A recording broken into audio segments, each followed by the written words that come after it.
tal? Muchísimas bendiciones para todos los hermanos, para toda la iglesia, para toda la gente poderosa que le gusta el Rey del cielo, escuchar su palabra.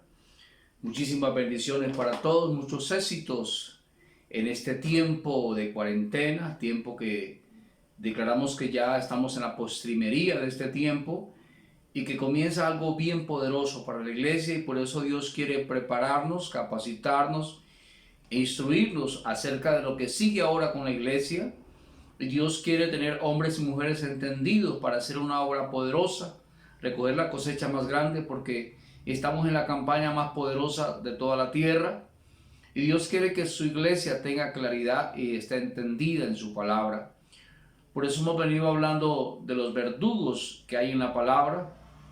Y estuvimos hablando de los verdugos de la gracia, que es aquel que conoce a Cristo por información, pero que al no tener fundamento ataca a los hermanos que están en la primera gracia, o sea, los que están operando conforme a la ley.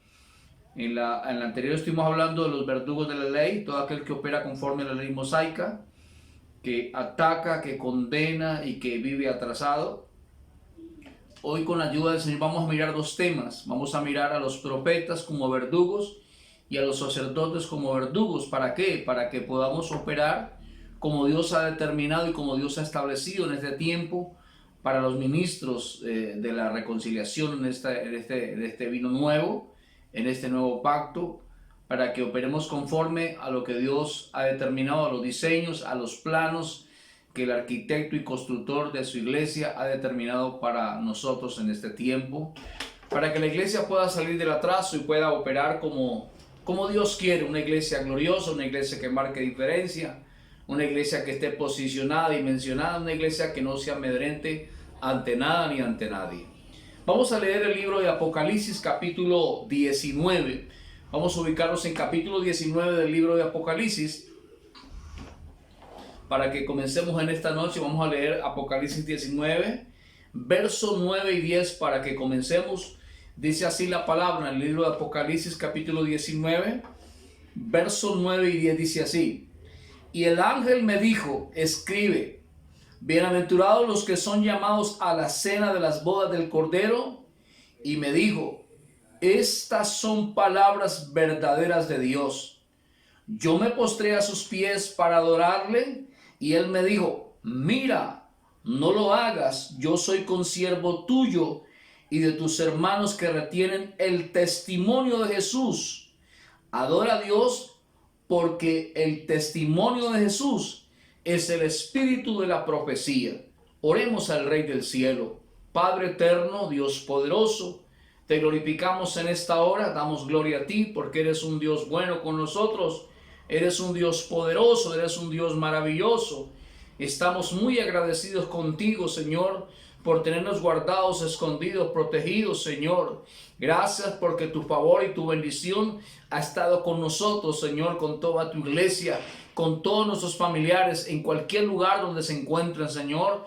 Hemos visto tu poder operando a favor de todos nosotros, aquellos que creemos en tu bendita palabra, poderoso Rey. Padre, te damos gracias, Señor. Queremos en esta hora ser instruidos, ser capacitados en tu palabra, Señor, para operar conforme a lo que tú has determinado en este tiempo para tu iglesia, Señor. Llénanos cada día de más entendimiento, de discernimiento y de revelación en tu bendita palabra, para la gloria de tu santo nombre, en Cristo Jesús.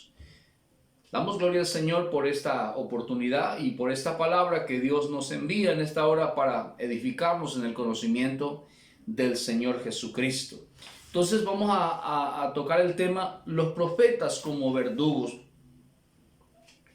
Hoy, siglo XXI, hace más de 2000 años el Señor murió en la cruz del Calvario e hizo una reforma, hizo un cambio trascendental. Pero ¿qué tenemos hoy en día? Que los profetas, los que se dicen ser profetas en este tiempo, profetizan conforme al antiguo pacto, ¿sí? Entonces debemos tener mucho cuidado con la profecía, porque mucha profecía que está siendo impartida es una profecía que está atrasada. Como le decía, Dios hace más de 2000 años que hizo una reforma a la profecía, o sea que tenemos más de 1900 años de atraso, porque la iglesia primitiva en el primer siglo operó conforme al diseño del Señor y logró transformar casi toda Asia, pero a partir del primer siglo la iglesia comenzó a decrecer y se comenzó a desviar y comenzó a echar hacia atrás. Por eso cuando usted lee primera carta a los Corintios 3, dice Pablo: quise hablarles como espirituales, pero son niños. Y cuando usted lee Gálatas capítulo 3, también menciona lo mismo. Gálatas capítulo 4, niñez y madurez en la iglesia. Él le dice: oh Gálatas insensatos, comenzaron por el espíritu y terminan por la carne, porque la iglesia comenzó a retroceder desde el mismo primer siglo y ha venido retrocediendo y se ha ido atrasando. Por eso en este pacto no se profetiza conforme al anterior, porque este pacto es totalmente diferente. El pacto anterior es un pacto temporal, es un pacto que operaba en lo físico y en lo natural. Este pacto es un pacto nuevo, que es un pacto espiritual y es un pacto eterno. Por eso el profeta de este tiempo tiene que ser un profeta totalmente diferente al que hemos visto durante todos estos años. Y Dios quiere traer claridad, ¿sí? Entonces, es importante recordarte, y a los que no saben, que los profetas del antiguo pacto, ellos profetizaban siempre apuntando a la cruz. Ellos hablaban siempre hablando del sacrificio. Ellos hablaban a futuro. Y hoy los profetas del nuevo pacto deben profetizar hacia atrás, hacia la cruz. Deben profetizar, deben hablar de un evento que ya aconteció, de un evento como cumplido. Entonces los profetas del antiguo pacto hablaban a futuro acerca de un evento que se iba a cumplir, pero hoy los profetas del nuevo pacto tenemos que hablar de un evento que ya aconteció hace más de 2000 años en la cruz del Calvario. Por eso quiero que miremos con detalle lo que dice Apocalipsis capítulo 19 verso 10, y dice: yo me postré a sus pies para adorarle, y él me dijo: mira, no lo hagas. Yo soy consiervo tuyo y de tus hermanos que retienen el testimonio de Jesús. Adora a Dios, porque el testimonio de Jesús es el espíritu de la profecía. O sea, el testimonio de Jesús. ¿Qué es el testimonio de Jesús? Lo que pasó en la cruz, su obra redentora. ¿Cómo vino? ¿Qué mensaje compartió? ¿Qué obra hizo en la cruz? ¿Por qué murió? ¿Y qué pasó cuando Él resucitó? Ese es el espíritu de la profecía. Un evento que ya se cumplió, un evento que ya ocurrió. Entonces, todo aquel hombre o mujer de Dios, profeta de Dios, que no conozca y entienda la obra del Señor en la cruz, no es profeta del nuevo pacto. Siempre va a estar hablando a futuro. Siempre va a estar hablando acerca de algo que va a venir, pero que ya vino. El problema es que ignoran que esta obra ya pasó, esta obra ya sucedió. Como hablamos en el mensaje anterior, el pueblo judío está esperando algo que ya vino. Está esperando que vengan al Mesías, pero el Mesías ya vino y ellos no lo han podido reconocer y no lo han podido aceptar. Por eso los judíos mesiánicos son los que aceptan a Cristo y su obra de la cruz. Pero los judíos como tal no aceptan que el Mesías ya vino, o sea, no aceptan que ese evento ya se cumplió. Vamos a leer Mateo capítulo 17, libro de Mateo capítulo 17. Dice así la palabra en Mateo 17. Vamos a leer un poquitico. Esto ya lo habíamos leído, pero quiero que lea conmigo Mateo 17, versículo 1. Dice: 6 días después Jesús tomó a Pedro, a Jacobo y a Juan su hermano y lo llevó aparte a un monte alto y se transfiguró delante de ellos, y resplandeció su rostro como el sol y sus vestidos se hicieron blancos como la luz. Y he aquí les aparecieron Moisés y Elías hablando con él. Entonces Pedro dijo a Jesús: Señor, es para nosotros que estemos aquí. Si quieres, hagamos aquí 3 enramadas, una para ti, otra para Moisés y otra para Elías. ¿Sí? Mientras él aún hablaba, una nube de luz los cubrió, y aquí una voz de la nube que decía: este es mi Hijo amado, en quien tengo complacencia. A él Oigan, dice aquí la palabra que Pedro, Jacobo y Juan se fueron con Jesús a un monte y él se transfiguró delante de ellos y aparecieron Moisés y Elías y el Señor. Y dice que el rostro resplandecía y a Pedro se le ocurrió: voy a hacer 3 enramadas, 3 chozas para adorarlos. Pero entonces vino una nube y cubrió a Elías y a Moisés. ¿Qué está diciendo allí la palabra?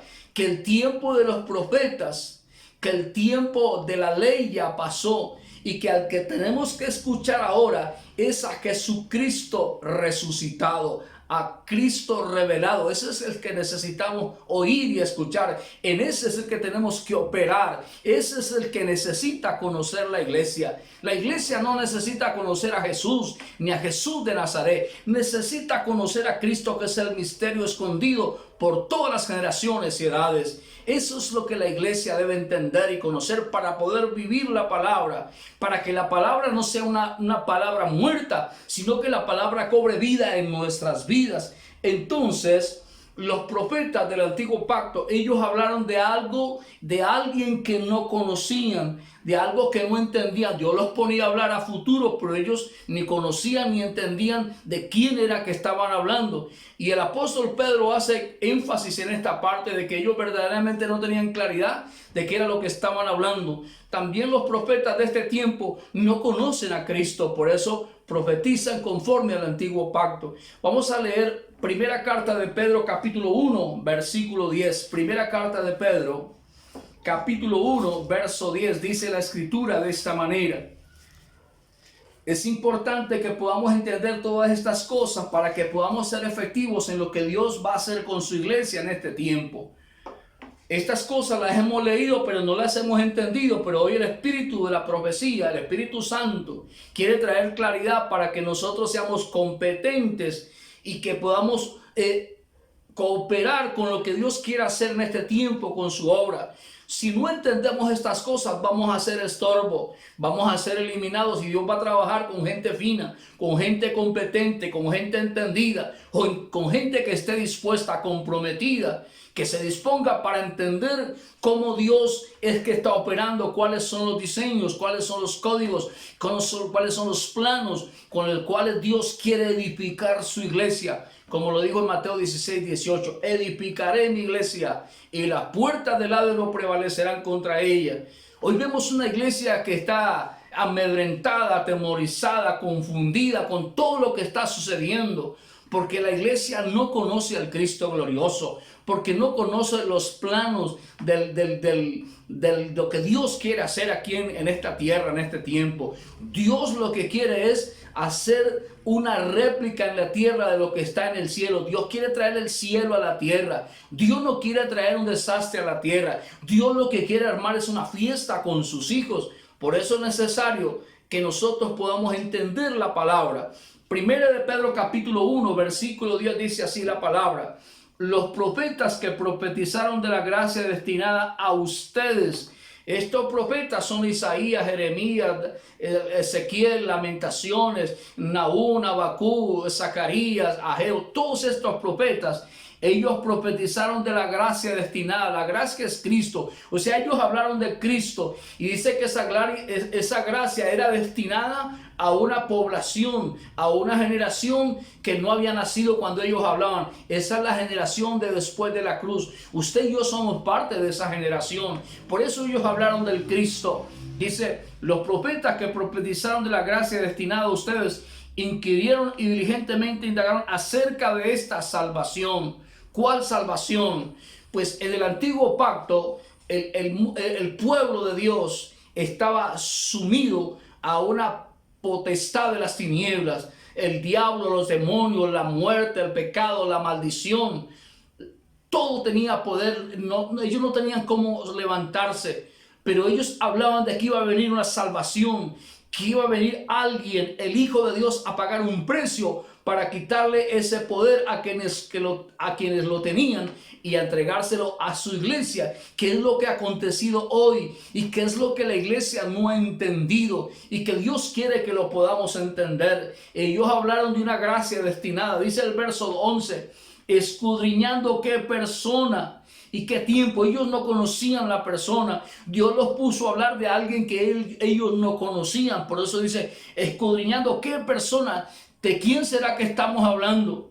Cuando el salmista habló en el Salmo 22 del sacrificio del Señor, él no sabía lo que estaba hablando. En el Salmo 24 habló de la ascensión, del regreso del Señor al trono victorioso. Él no sabía de quién hablaba. Él hablaba pero no entendía. Por eso dice, escudriñando qué persona y qué tiempo, porque tampoco conocían el tiempo. Hoy usted y yo sí tenemos que ser expertos en que este tiempo es un tiempo nuevo. ¿Sí? Escudriñando qué persona y qué tiempo indicaba el Espíritu de Cristo que estaba en ellos, el cual anunciaba de antemano los sufrimientos de Cristo. Ellos anunciaban lo que iba a padecer, lo que iba a suceder, su obra redentora. Dice, los sufrimientos de Cristo y las glorias que vendrían tras ellos. Por eso cuando usted lee el profeta Isaías, habla del futuro glorioso de Sión. Ellos hablaban de eso, pero ellos no sabían para quién era. Eso era para nosotros, la generación después de la cruz.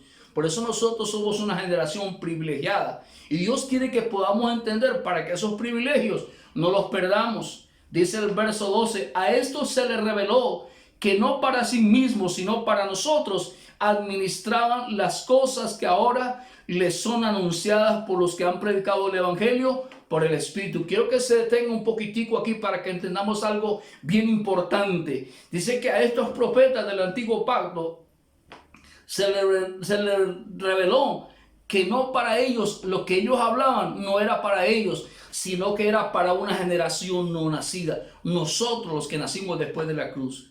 Eso que ellos estaban hablando, hablaban del evento de la cruz.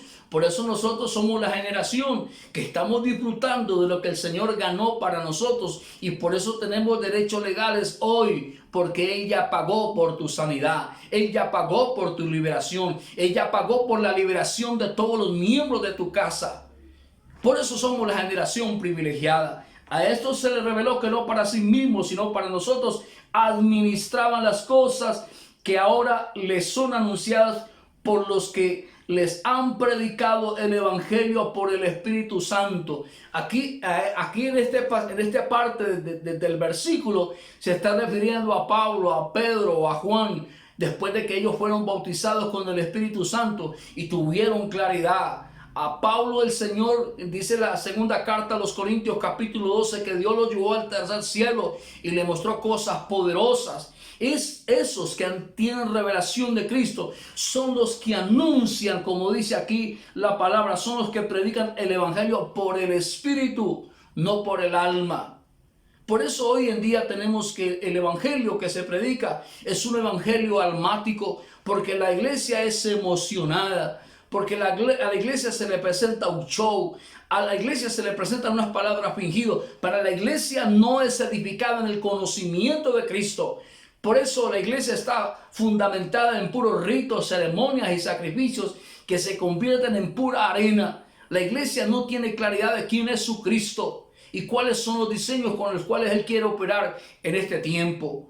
Por eso en este examen que Dios está haciendo, Dios quiere que usted y yo tengamos claridad en lo que Dios ha establecido, en lo que Dios ha determinado para que la iglesia del Señor Jesucristo pueda operar en este tiempo. Dice, la última parte dice, cosas en las cuales anhelan mirar los ángeles. Pero a los ángeles Dios no les ha concedido ese privilegio.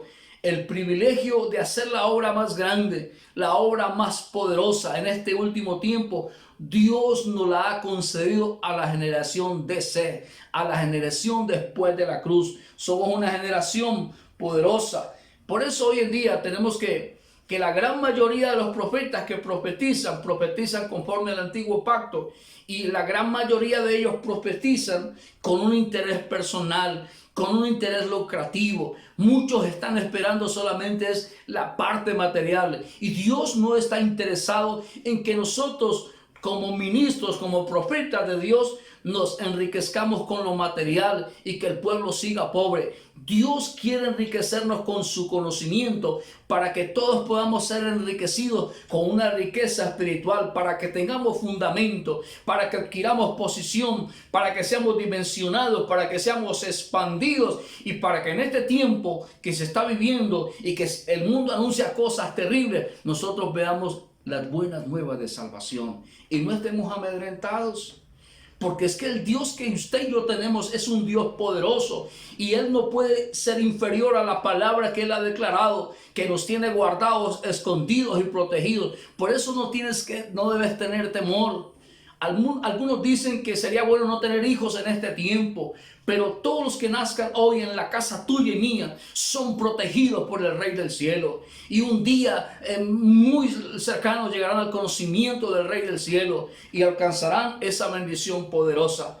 Por eso no debemos tener miedo, por eso tenemos que estar firmes y constantes, creciendo en el conocimiento de nuestro Señor Jesucristo. Vamos a estar leyendo Miqueas capítulo 3, versículo 11, para que miremos qué pasaba con los profetas en el antiguo pacto, y es el mismo disco rayado de lo que está pasando hoy, y que Dios no quiere que operemos de esa misma manera. Miqueas capítulo 3, verso 11 dice así la palabra: sus jefes juzgan por cohecho, y sus sacerdotes enseñan por precio, y sus profetas adivinan por dinero, y se apoyan en el Señor diciendo: ¿no está el Señor entre ustedes? ¿No vendrá mal sobre nosotros? Esto que pasaba en el antiguo pacto está sucediendo hoy, en este tiempo. Muchos engañadores y muchos burladores, lo anuncia Pablo en la primera carta a Timoteo capítulo 4 versículo 1. Lo anuncia el apóstol Pedro en la segunda de Pedro 2:1. Anuncian que así como hubo falsos profetas, hay entre nosotros falsos profetas y falsos maestros. Por eso nosotros, dice el apóstol Juan, dice que examinemos los espíritus, o sea, la enseñanza. Si el Espíritu de Dios está aquí en esa enseñanza, porque nosotros tenemos el Espíritu Santo y no lo tenemos de adorno, sino que lo tenemos a Él como un decodificador, para que todo mensaje que venga a tu vida y a mi vida, que no te meta fe, confianza y seguridad, ese mensaje no lo puedes recibir. Todo mensaje que te meta miedo, duda e inseguridad y que te condene, ese mensaje no es el que Dios determina para la iglesia. El mensaje tiene que tener exhortación, edificación y consolación. Son tres elementos vitales en los profetas de este nuevo pacto. Por eso debemos estar atentos a lo que Dios quiere hablar. En este tiempo de prueba, el que no se ajuste al tiempo del nuevo pacto, Dios lo va a quitar. No le sirve, no va a poder colaborar en su obra en esta generación. Entonces, este tiempo, ministros, profetas que no conocen la obra de la cruz, hace equivocar al pueblo, lo confunde, le mete miedo porque no conoce los diseños del nuevo pacto. Leamos Jeremías capítulo 23, vamos a leer un poquitico, unos versículos. Tenemos poco tiempo, pero vamos a leer Jeremías capítulo 23. Mira lo que dice la palabra, porque lo que pasaba con esos profetas del antiguo pacto está pasando hoy en día, porque están profetizando conforme a la ley mosaica, conforme al pacto viejo. Jeremías capítulo 23 verso 11 dice así la palabra: porque tanto el profeta como el sacerdote son impíos. Aún en mi casa hallé su maldad, dice el Señor. Eso pasó en el antiguo y eso está pasando hoy. Dice: por tanto su camino será como resbaladeros en oscuridad. Serán empujados y caerán en él, porque yo traeré mal sobre ellos en el año de su castigo, dice el Señor. En los profetas de Samaria he visto desatinos. O sea, no están acertados con la palabra, con lo que Dios dice, sino que hablan de su propio corazón, mas no de lo que Dios quiere decir. Profetizan en nombre de Baal e hicieron errar a mi pueblo Israel.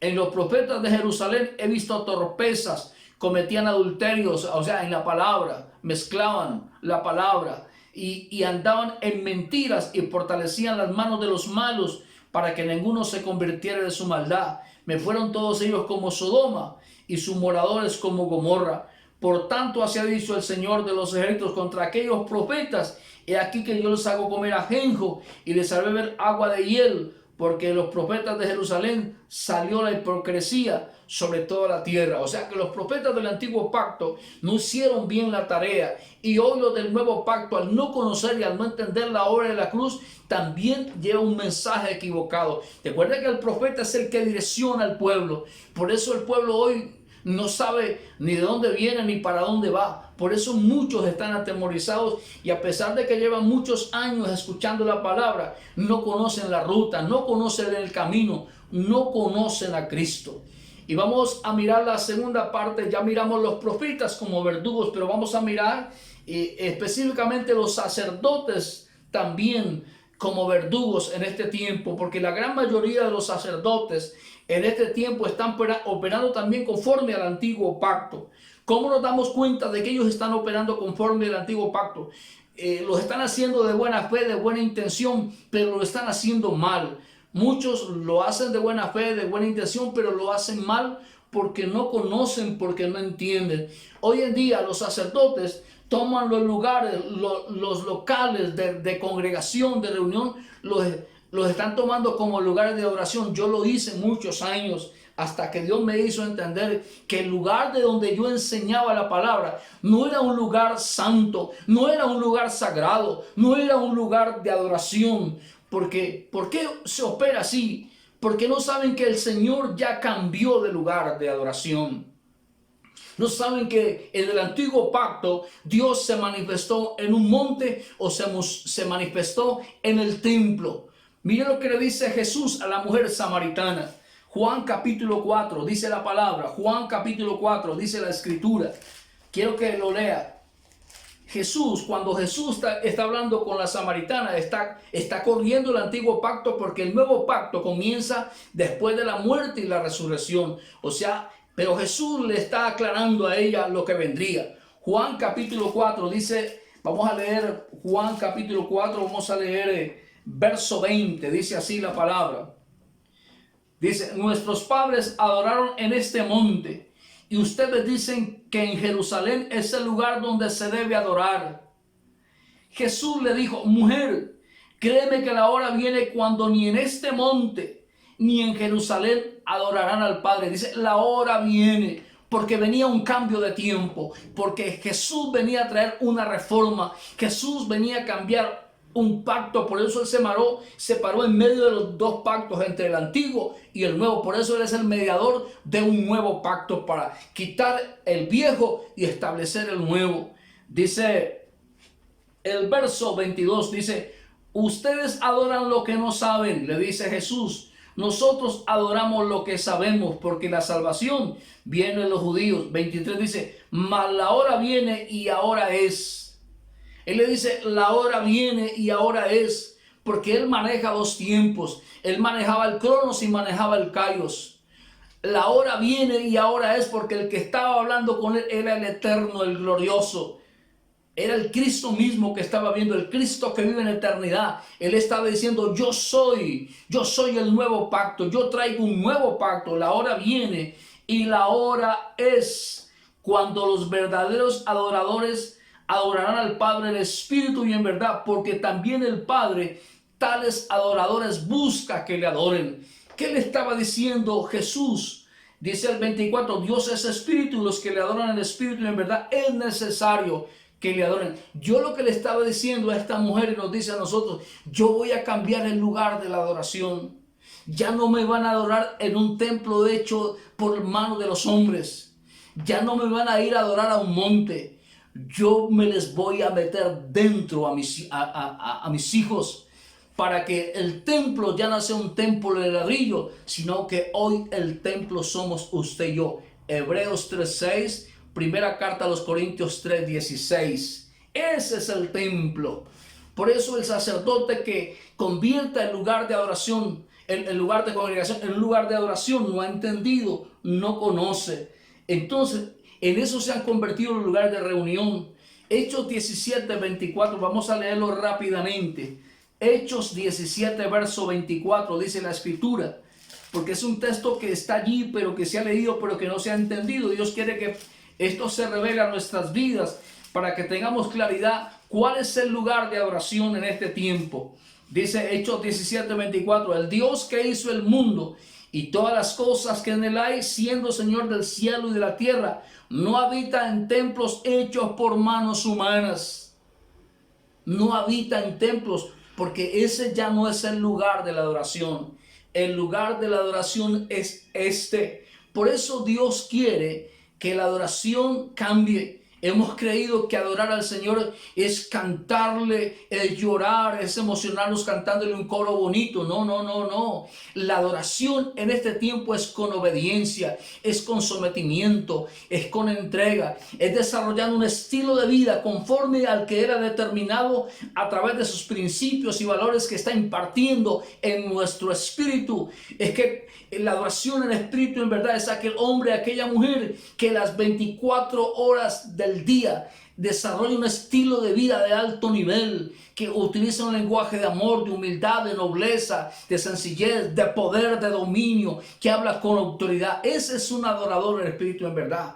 No le estoy diciendo que no hay que cantar en los lugares de reunión. Le estoy diciendo que la adoración ya cambió. Pero creemos que la adoración solamente es cantar 30 o 40 minutos en un lugar de reunión. Esa ya no es la adoración. Entonces, por eso la mayoría de la iglesia ha aprendido a desarrollar un estilo de vida de alto nivel en los lugares de reunión. Somos amables, somos humildes, somos formales, somos lo mejor de lo mejor en el lugar. Pero cuando llegamos a la casa, cuando salimos del lugar, somos un desastre, somos un mal testimonio. Por eso los sacerdotes nos volvemos verdugos cuando damos una mala información, cuando dirigimos al pueblo con una enseñanza de buena fe, de buena intención, pero que no es lo que Dios quiere. Entonces Dios quiere que tengamos todas estas cosas claras, porque Dios dicta una sentencia. Y esta sentencia es dura, dice Mateo 23. Vamos a leerla. Mateo capítulo 23, quiero que lea conmigo. Dios dicta sentencia en este tiempo a la iglesia que no se alinea, a la iglesia que no se acoge al tiempo que Dios ha determinado y establecido para su pueblo. Mateo 23, verso 38, dice así la palabra. Mateo 23, verso 38, dice, he aquí su casa les es dejada desierta, porque les digo que desde ahora no me verán hasta que digan, mire, hasta que digan, bendito el que viene en el nombre del Señor. ¿Quién es el que viene en el nombre del Señor? Aquel que conoce los tiempos de Dios, aquel que conoce la comida, aquel que conoce la verdadera comida. Que la comida ya no es física, sino que la comida es espiritual. Que el cordero ya no es físico, sino que el cordero se come por esta boca y sale por aquí los ríos de agua viva. Este es el bendito que viene en el nombre del Señor Jesucristo. En este tiempo, Dios quiere trabajar con gente profesional, con gente competente. Por eso usted y yo, iglesia, tenemos que estar preparados, porque Dios no va a utilizar a alguien que no esté entendido, porque va a seguir confundiendo al pueblo. Porque cuando usted y yo damos una enseñanza atrasada, que no está conforme a la verdad presente, entonces la iglesia no va a estar fundamentada en el verdadero fundamento que es Cristo. Es más, ni lo conoce. Y por tanto no va a estar edificada y por tanto no va a estar capacitada, no va a estar preparada como las 5 vírgenes en Mateo 25. Y Dios quiere que estemos preparados, capacitados. Mateo 21, verso 43, devuelvo así un poquitico. Mateo capítulo 21 dice, el verso 43 dice, por tanto les digo que el reino de Dios será quitado de ustedes y será dado a gente que produzca los frutos de él. O sea, en este tiempo Dios va a quitar muchos ministros y va a colocar ministros competentes de un nuevo pacto.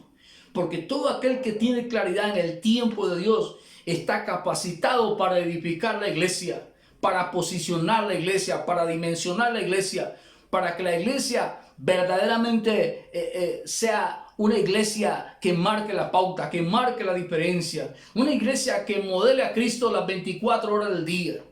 Pero si seguimos con un sacerdocio atrasado, un sacerdocio levítico y no un sacerdocio de Melquisedec, la iglesia no va a trascender. Por eso en este tiempo Dios está haciendo la selección. Y quiero que leamos, para ir terminando, Mateo capítulo 24. Mateo capítulo 24 dice el verso 45, dice así la escritura: ¿Quién es pues el siervo fiel y prudente?